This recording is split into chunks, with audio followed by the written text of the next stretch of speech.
Bismillahirrahmanirrahim. Assalamualaikum warahmatullahi wabarakatuh. Hamdan wa syukran lillah, wassalatu wassalamu ala rasulillah wa ala alihi wa sahbihi wa mawala. La hawla wa la quwwata illa billah. Rabbi shrah li sadri wa yassir li amri wahlul 'uqdatam min lisani yafqahu qawli. Amma ba'du. Yang terhormat dan yang sama-sama kita hormati Ibu Rita Desturina MAG, semoga beliau selalu dalam keadaan sehat walafiat, amin ya rabbal alamin. Sebelumnya izin memperkenalkan diri. Nama saya Ahmad Murtaji dengan nomor induk mahasiswa 2012100032. Tujuan dibuatnya video ini untuk memenuhi salah satu syarat pada mata kuliah tahsin. Baik, langsung saja. Mengenai tafkhim dan tarqiq. Tafkhim ialah sifat ketebalan pada suatu huruf, di mana ketika huruf tersebut diucapkan, posisi rongga mulut dipenuhi gema suaranya, atau seakan-akan dipenuhi makanan. Jadi, tafkhim ialah sifat ketebalan pada suatu huruf, di mana ketika kita mengucapkan huruf tersebut, maka posisi rongga mulut kita dipenuhi oleh gema suaranya. Sebaliknya, apabila sifat huruf tersebut tipis, yakni disebut dengan tarqiq. Tarqiq ialah yang mempunyai arti tipis, yang tentunya ketika huruf tersebut diucapkan, posisi rongga mulut kita tanpa dipenuhi oleh gema suaranya. Apabila dilihat dari sifat-sifat tersebut, huruf hijaiyah terbagi menjadi 3 macam. Yang pertama, huruf-huruf yang dibaca tafkhim atau tebal. Yang kedua, huruf-huruf yang dibaca tarqiq atau tipis. Dan yang ketiga, huruf-huruf yang dapat dibaca tafkhim atau tarqiq. Baik, untuk yang pertama, yakni huruf-huruf yang dibaca tafkhim atau tebal. Yang pertama terdapat pada huruf isti'la. Huruf isti'la yakni terkumpul pada lafaz khussa dagtin id, yaitu huruf kha, sha, do, gha, ta, qa, dan dha. Poin pertama, jika huruf isti'la berharokat fathah dan sesudahnya berupa huruf alif, misalnya pada lafaz toba, toba, dan sobiro, toba, sobiro, maka jenis inilah yang paling tebal.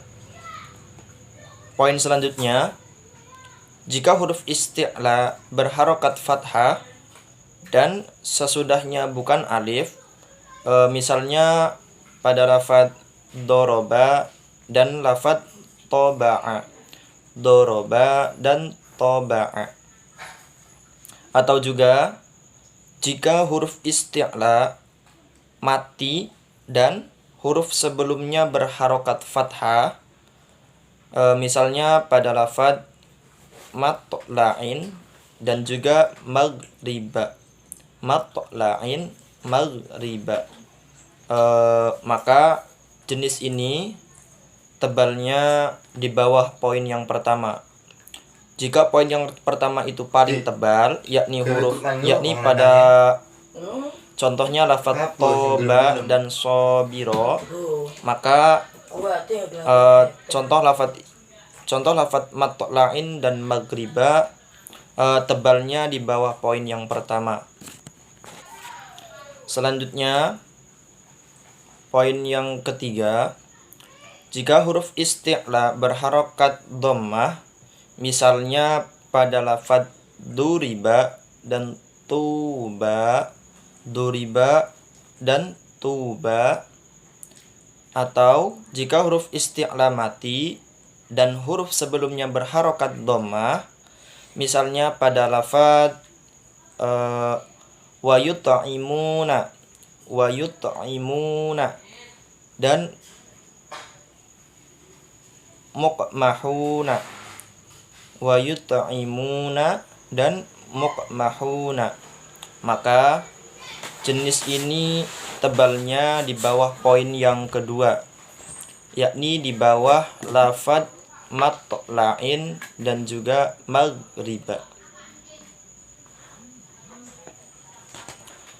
Poin selanjutnya, jika huruf isti'la berharokat kasroh, misalnya pada lafadz dukhilat dan kismatun, dukhilat dan kismatun, atau juga jika huruf isti'la mati dan huruf sebelumnya berharokat kasroh, misalnya pada lafadz ikhrajun, ikhrajun dan juga it'amun, ikhrajun dan it'amun, maka jenis ini tebalnya di bawah poin yang ketiga, yakni di bawah lafadz yut'imuna dan muqmahuna. Kemudian tafkhim pada huruf ra yang berada di awal atau tengah kata. Poin pertama, jika huruf ra berharokat fathah, misalnya ara'aita dan rahmatun. Poin kedua, jika huruf ra berharokat dhammah, misalnya pada lafadz ruziqu dan lafadz kafaru. Poin yang ketiga, jika ada huruf ra mati terletak sesudah huruf yang berharokat fathah, misalnya arsalna. Poin selanjutnya, jika ada huruf ra mati terletak sesudah huruf yang berharokat dhammah, misalnya yurzaquna. Poin selanjutnya, jika ada huruf ra mati terletak sesudah huruf yang berharokat kasroh, aridah, atau yang berarti tidak asli, misalnya irji'i dan juga irka'u. Poin selanjutnya, jika ada huruf ra mati terletak sesudah huruf berharokat kasroh, baik itu harokat kasroh yang aridah maupun asliyah yang berada di akhir kata sebelumnya, maka biasanya disebut kasroh munfasilah. Misalnya pada lafadz inirtabtum dan lafadz rabbirhamhuma, inirtabtum dan lafadz rabbirhamhuma.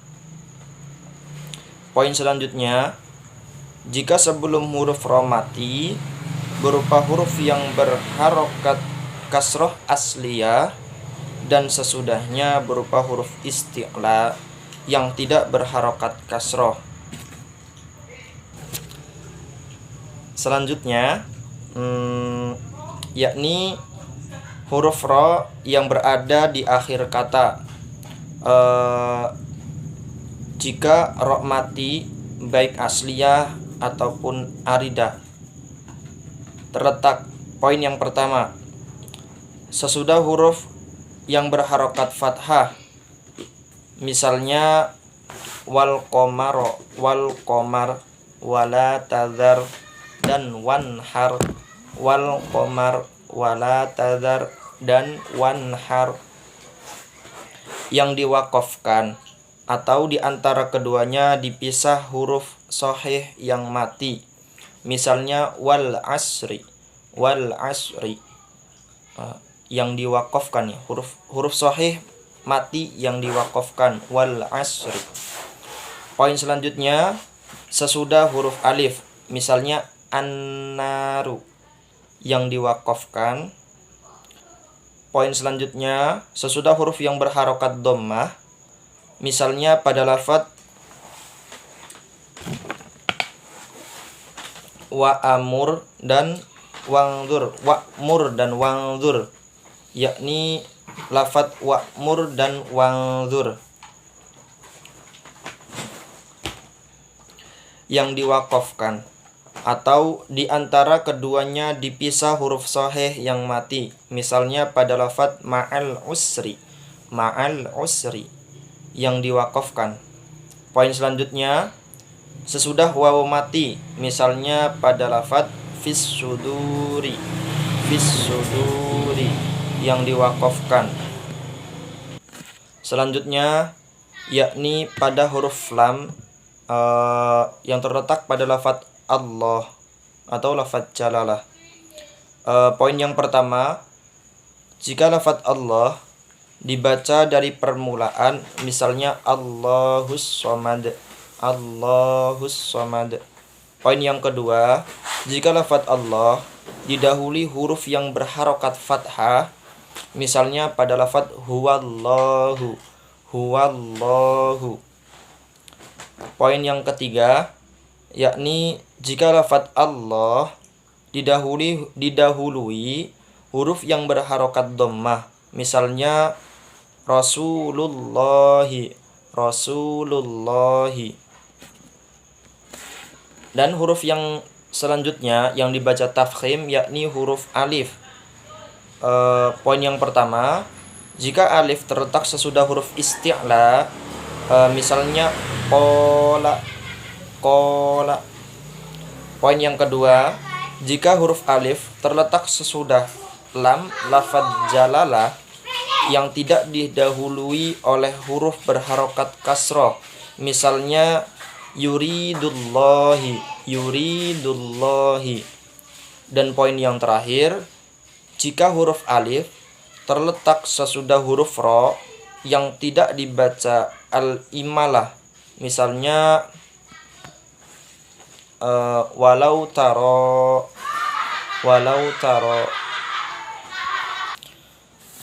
Dan yang kedua yakni huruf-huruf yang dibaca tarkik atau tipis.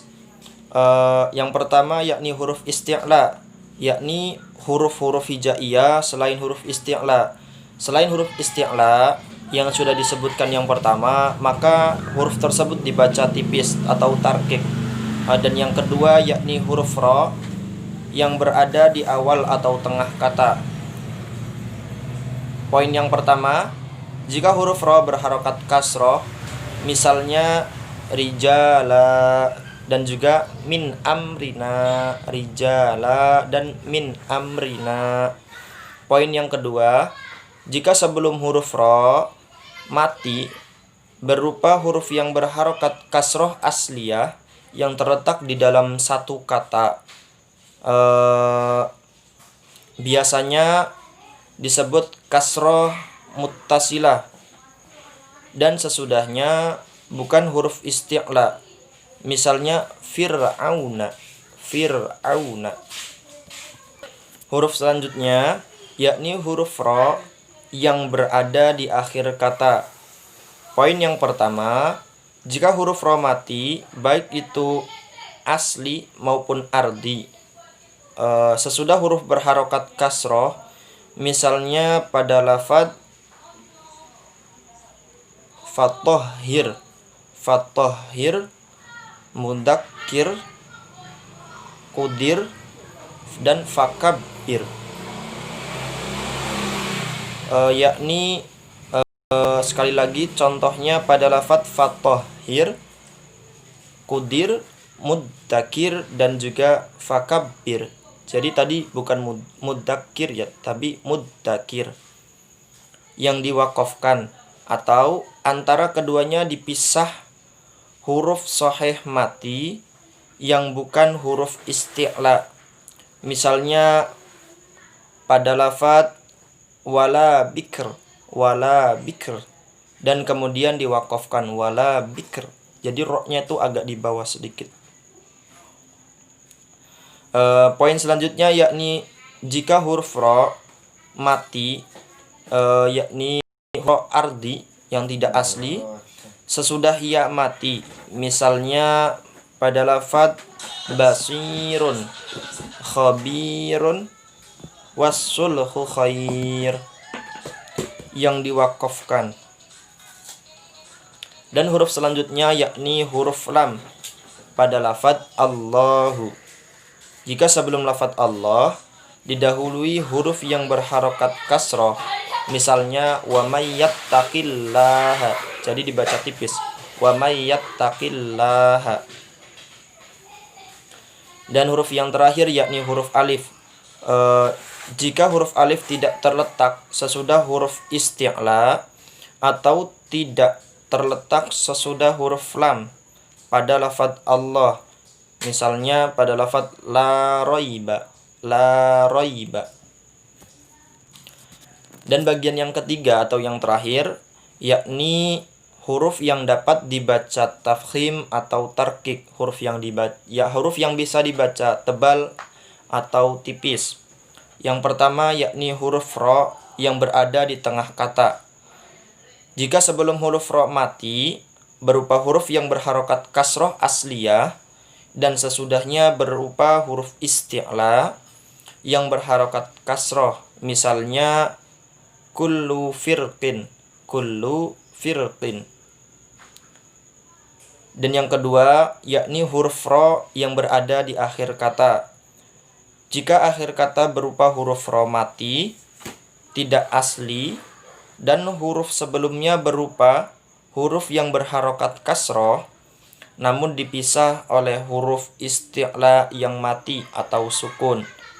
Ini hanya terdapat pada lafadz ainul kitor, ainul kitor, ainul kitri, ainul kitri, dan misro, ainul kitri dan misro ketika diwakafkan, atau dibaca ainul kitor, ainul kitor dan misr.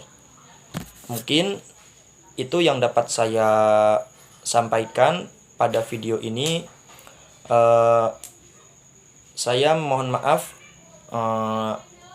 atas banyaknya kesalahan baik dalam segi pengucapan ataupun pada kata, karena masih belajar juga. Saya mohon maaf yang sebesar-besarnya. Akhirul kalam, wassalamualaikum warahmatullahi wabarakatuh.